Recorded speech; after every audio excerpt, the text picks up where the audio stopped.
Hello everyone, and welcome to this exclusive interview by DPS Bangalore North. I'm your host Akanksha B Choudhury, and today we have the honor of speaking with Colonel Srikumar Nair, a highly decorated Indian Army veteran. Colonel Nair's impressive career spans 3 decades, with the unique distinction of commanding the same battalion to which he was commissioned throughout his career. He commanded the 28th Battalion under the Madras Regiment with resounding bravery during the 1999 Kargil War. Having served across multiple locations of operation, from the challenging terrains along the line of control in Kashmir to the complex counter-insurgency operations in the northeast, Colonel Nair's leadership has been pivotal in safeguarding India's borders and maintaining national security.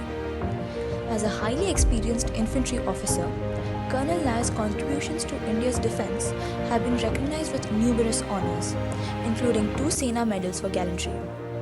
He is not only an amazing author and blogger, but also a mentor and educator, shaping the future of India's defence forces while inspiring a new generation to embrace patriotic service.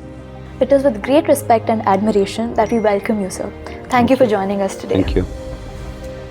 Colonel Nair, before we dive into your service and writing, could you tell us what first drew you into choosing a career in the army and what might light the same path for students in this generation? See, joining the army was, during my time, the career, selection of career was limited to either becoming a doctor or an engineer, or some of them used to go to the defense force. I am from a second generation army background. My father was in the army. So initially, though, I was not very keen to join the army, but later on, when during my college days, when I found my father was posted in Jalandhar. So we saw the army cantonment, the army life, the army way of doing things.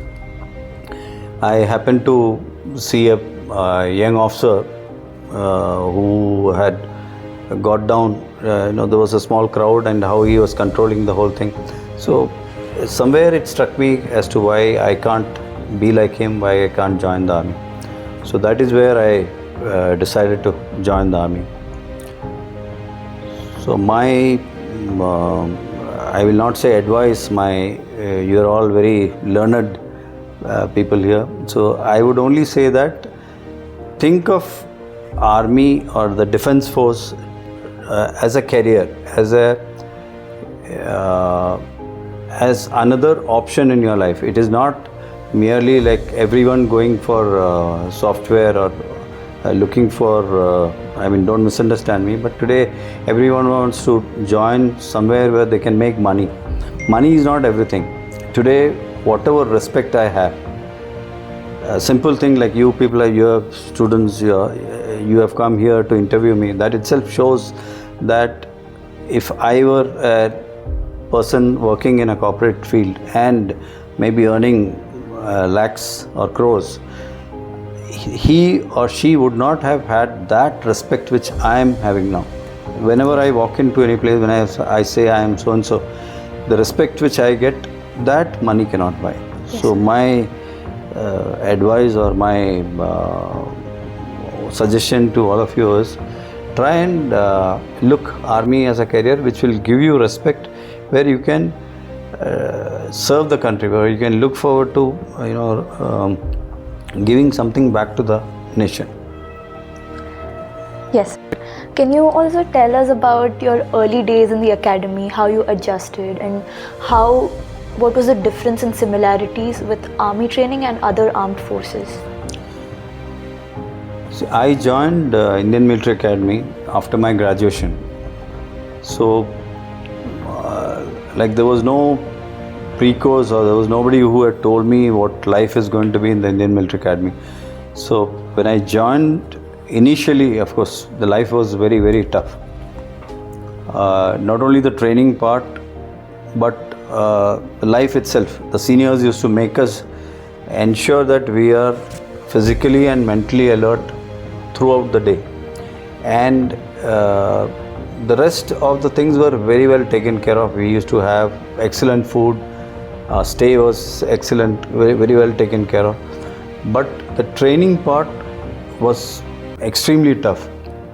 So for a young boy who had just been out of college, initially there was a lot of challenging times, but that is where it makes a difference between a person who is looking forward to, who's got an ambition, and the person who gives way fast. Suppose like you are appearing for say a UPSC exam or any other field, and then you say it's very difficult, it's very challenging, only people with 99.9 percentile only will get through, and then you decide it's not for me. After all, it is amongst you only somebody will be getting through. So similarly in the academy, when the challenging times came in, then I realized, yes, I got to stay here, because if I go back, I'll be a failure. So I have to stay, and that is where I stayed. I cleared, I completed my training, and then I passed out of the academy. Sir, you must have mingled with other armed forces as well. So how was the training, how was their training different or similar to yours? So basically the training of Air Force Academy or Naval Academy is almost similar. There is not much difference. Only thing is they have a bit of technical. They go into the technical part more than us. Infantry or the Indian Military Academy, it trains you more on ground operations, and we have the supporting role. We have some of the cadets who have the science background who go into. I too was a science graduate, but I opted for infantry. But there are students who are the cadets who go for. We have something called communication signals, material management, logistics. So they go in for that. Apart from that, these things are very common in all the academies. But in addition to that, they have Air Force has got more of, like for the pilots, they have totally different training. Similarly, Navy also aviation, they have a different training. The ship, on the ship, engineers, they have a different training. So the foundation or the basic remains the same. So from what you've told me, academy training is truly not for the weak. Many people think that gallantry is like a flash of bravery, but how much of that bravery is training and how much of it is instinct? For example, I'll just tell you a small incident. We had two Jawans who were totally not considered in any, they were not very bright or they were not that Josh types. But when we were attacked, they were the two people who fired at them without even thinking of their own safety. And because of their alertness and the momentary immediate action, our post got saved. So what is the mindset that carries you in these moments? See, you must be seeing Bollywood movies. In that they say national spirit and there's a background song and all that. Here it is actual live when the bullets are, when you are facing the bullets. Yes, sir. The only thing in mind, we don't even, I used to tell my wife, even we don't even think of our family at that point of time. We are only looking at our units, self-respect, our izzat we call it, and our Jawans' lives. That is the thing which strikes in your mind, ki nothing should happen to them. Yes, sir. Even you are not, you come, your own safety or comfort comes last. When I used to go for these operations, I never used to wear a bulletproof jacket or bulletproof helmet, because all my Jawans, I used to ensure that all of them are wearing the bulletproof jacket. But because I wanted to prove a point saying that you people are there, you have to protect me. I am there to control the whole thing, but if I start wearing everything, that means I am more worried about myself. So I said, I am not worried about myself, I am worried about you. So if in that situation where the leader is worried about his Jawans, worried about the success of the operation, that succeeds. So you mentioned that every time in battle, the first and foremost thing in your mind are your Jawans. And has there been any moment that in a split second you had to take a very big decision to save your Jawans, and it really changed the way you look at things even today?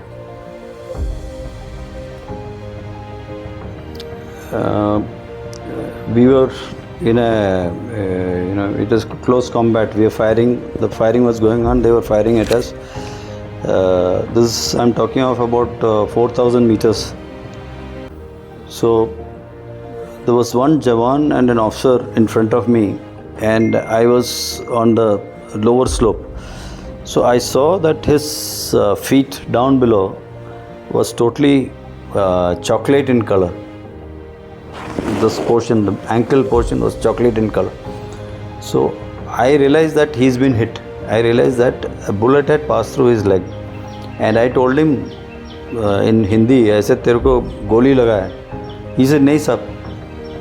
So a Jawan who was fighting in that particular situation, he was not aware, because the situation was so hot. He was not even aware that a bullet has gone through his leg. So immediately I said, "Nothing doing, you get down." So I got him down. When I opened his, we have a thing called, we tie a, what is called, below the, your trouser, on the shoes. Anklet, we call it an anklet. Okay. So when you remove the anklet, the bullet had actually, he was lucky, it had actually gone through that flesh part. So then immediately I evacuated him from there, and I sent him with 2 Jawans down below, and he was air evacuated to the base hospital. Right. Because at that point of time, if I had also not bothered to look at that, because firing was going on, my eyes, I wouldn't have looked at his leg, because Yes. actual bullets were flying. But as a leader, immediately the welfare of your Jawans comes first. So immediately I saw, and he was evacuated. If he had not evacuated, his leg would have been amputated. So that thing carries on. When you ask me that how did it affect me? So whenever I am in any, maybe in the corporate sector or anywhere, we keep looking at the details. Right. So that you don't miss out, and which can endanger a person's life.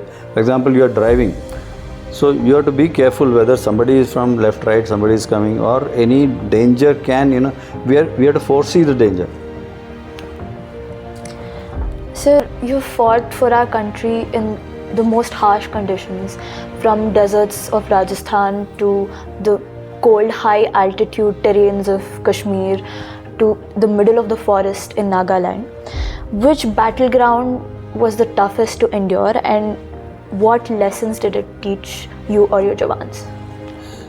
See, every place has got a uniqueness. Rajasthan, the temperature used to be 51 degree, and at night the temperature used to go down to say 2 degrees or 3 degrees, and the sand used to, when you are walking, when you are driving, it's so hot. So to survival is very, very important. There, water, you don't get water, you don't get cover.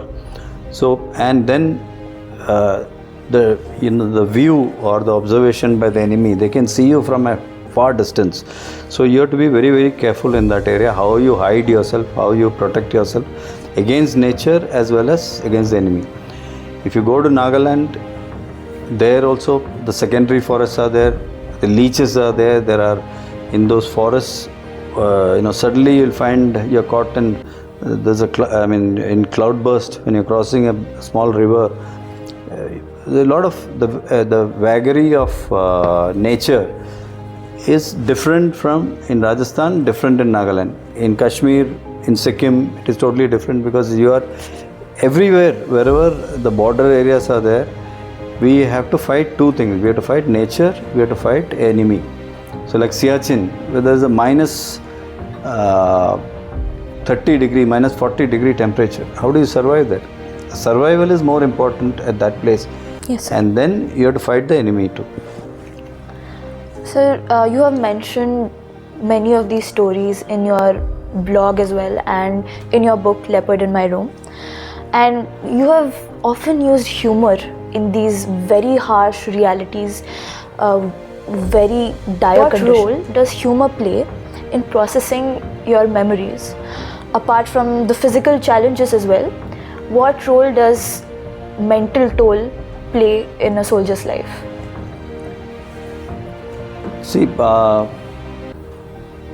why I use humor is there is only one life. How you go through that life, if you succeed, people will remember you. If you are a failure, people will not remember you.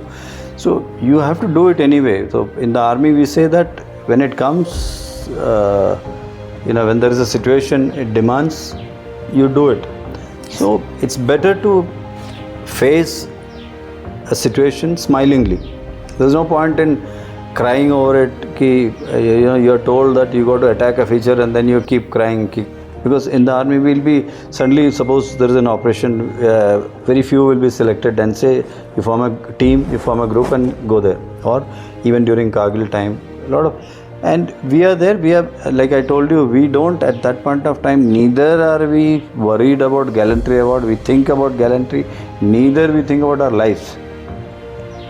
It is not that we think, oh God, what will happen, I will not come back. It doesn't strike your mind at all. I am telling you, I am not boasting or anything.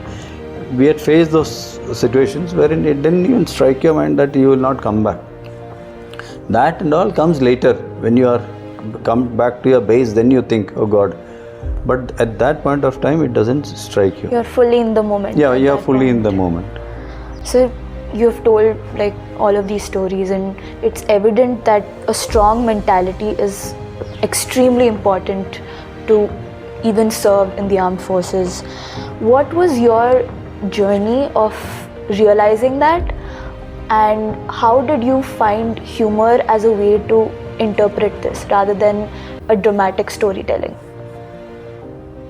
My personal way of looking at things is, why complicate anything when you can make it simpler? Yes, sir. So, and try to add a bit of humor, in the sense, decent humor to it. So it'll be accepted or it'll be liked by people who are reading it. Or if you become very serious with everything, maybe that comprehension will not be there. Yes, sir. There are often very dramatic retellings of things that happened in a battleground. But were there any stories that you were initially hesitating to publish? And if you did end up publishing them, why? And if not, would you be able to share a story that you weren't able to before?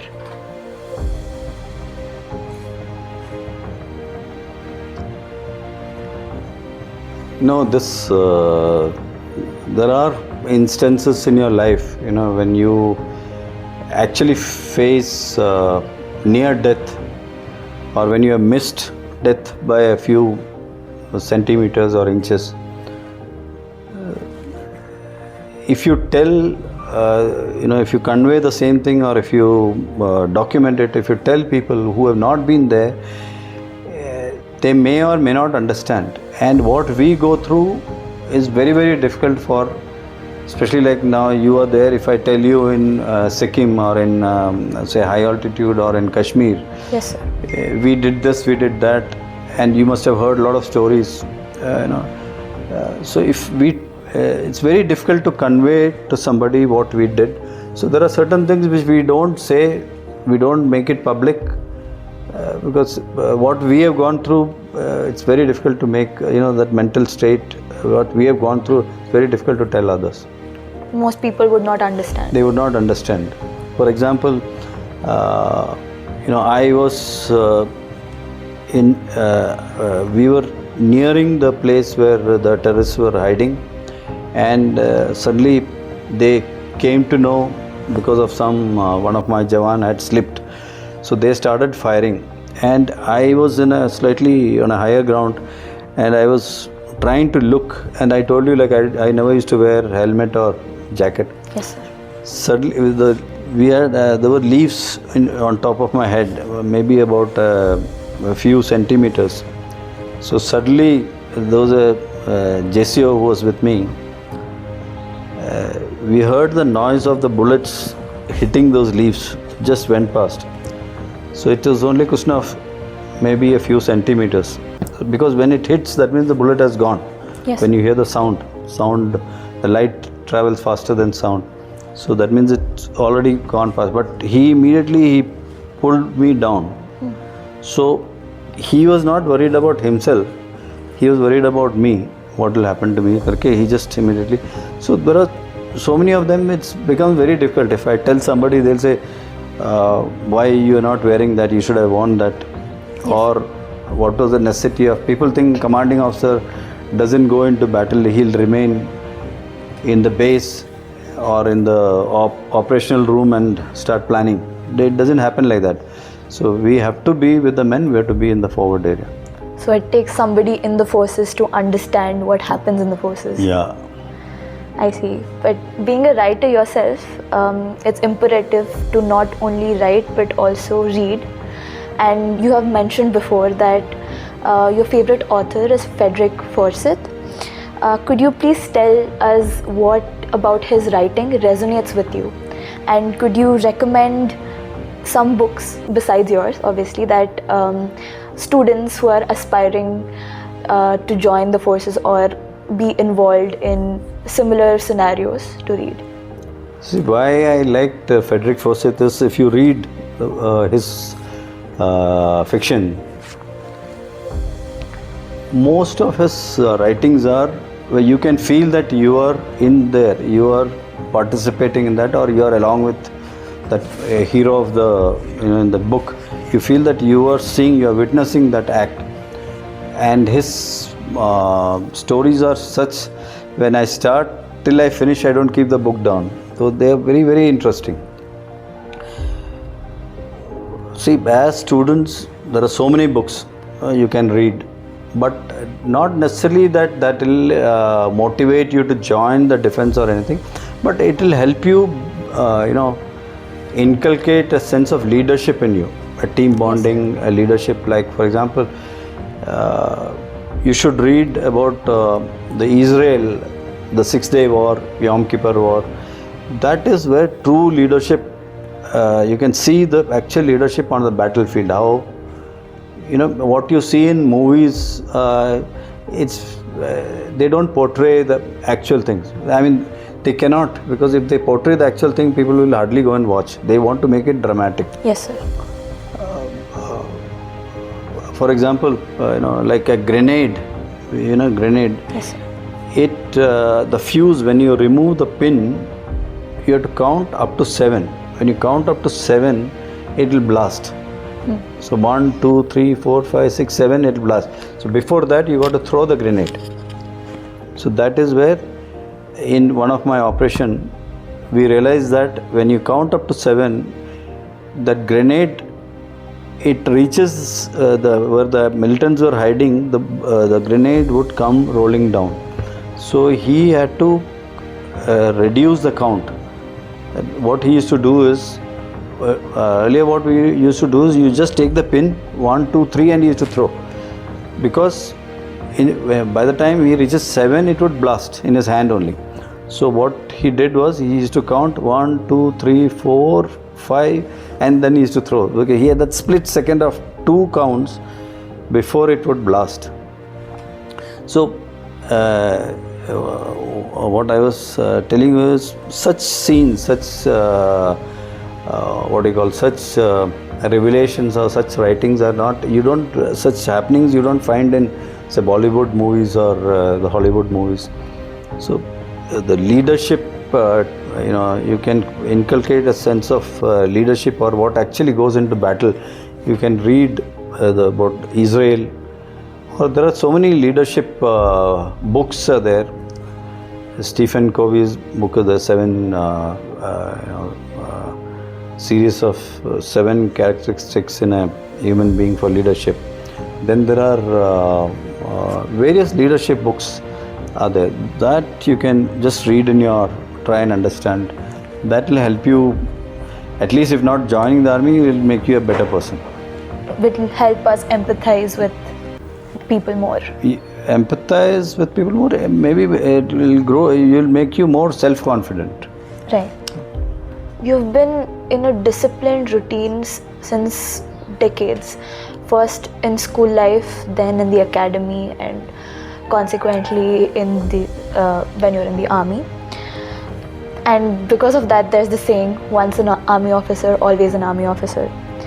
So after all these years in service, how were you able to adapt to your quote-unquote civilian identity? Like you yourself said, once an army officer, always an army officer.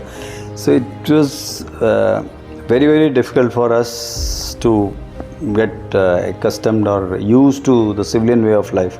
I am also basically a civilian. Before joining army, I was a civilian. Yes. But with the passage of time, with the training what we we underwent, we become a changed personality.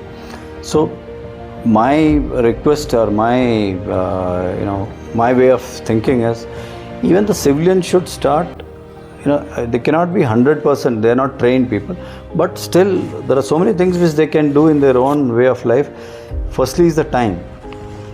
We, as especially Indians, we are not bothered about time. Our time, if you don't value your time, you will never be a success. You see all the great leaders, they all value their time. That 1 minute, 1 second is very, very important. Yes. So the difference between us and the civilians where I was working is that they were not very much conscious about the timekeeping. Yes, sir. So that is the main thing. Yeah, to that value is time. They should value time more, and they're all good in their own profession. They're all good. Yes, sir. But they take things because their way of life. There is not a question of life and death. In our case, when the bullet is fired, if we don't reach a particular place at the right time, lives will be lost. Yes, sir. 100%. Yeah. So we should learn to value other people's time, our own Yes, time. that is very, very important. And it's honestly very inspiring that you've not only accomplished all of these operations successfully, but you also coach NDA and SSB aspirants. So you've still not only done great things for our country, but you're also training people who will go on to do great things for our country. So in these students, what do you think one should understand before joining? One thing that they should already have in mind before thinking of joining? See, the students who come, especially the students who approach me for joining NDA, for joining IMA, they are not very clear as to how to join or what is in it for them. So what I do is I tell them, whatever you are, don't change yourself, be what you are.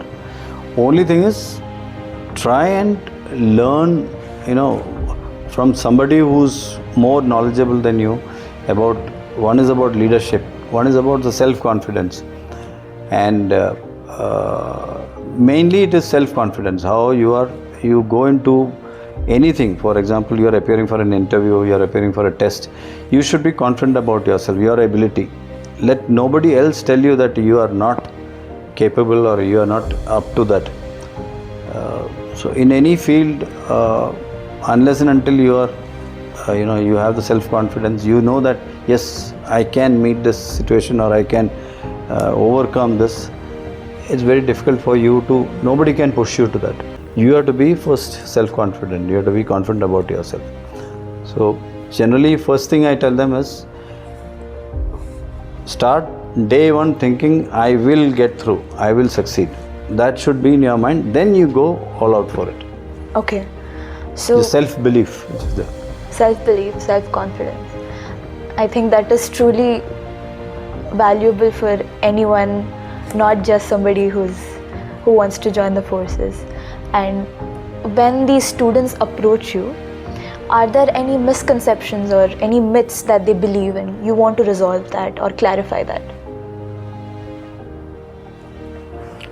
See, like what I told you, most of them, they are not aware of what is army, what is armed forces life. So some of them, they think that It's very, very difficult. So I keep telling them, I said, yes, everything is difficult in life. So how you meet the challenge? So that is where I keep telling them that day one, you first, I keep telling them also, I mean, it can be applicable to you also, look in the mirror and in a day, spend about 5 minutes, look in the mirror, not even 5 minutes, even 2 minutes will do. Just look in the mirror and say, yes, I will get through, I will do this. And then you start building your own self-confidence. Yes, sir. I hope everybody watching can take this lesson. And even after letting go of your uniform, now that you're retired, your colonel spirit has always stayed in you, sir. I would like to salute to you for that. But if you had not joined the army, what other profession would you have chosen? What other career would you have chosen? I used to think about it, maybe during service, after service. I always wanted to be in the helm of affairs. I wanted to be controlling the situation around me. So I used to think maybe if I had not joined the uniform army, I would have joined maybe the civil service. Maybe I would have become an IAS person or even mainly IAS. I would have preferred that over joining a corporate firm. So it's nice to hear that you have a service mindset, and I hope that our students also can learn that. And I regret to end this interview here for the lack of time. But thank you so much for sharing your extraordinary journey with us. Your courage, your discipline and dedication are not just invaluable for the nation, but it's also a huge inspiration to us students and anybody watching this podcast. And hearing your experiences, lessons and everything that you've gone through, it has been truly an honor. And thank you so much for your service to our nation, and thank you for inspiring students like us. Thank you so much, sir. Thank you. Thank you so much. And with that, we wrap up the interview, having gained a rare glimpse into the courage, discipline and reflections of Colonel Nair. Thank you.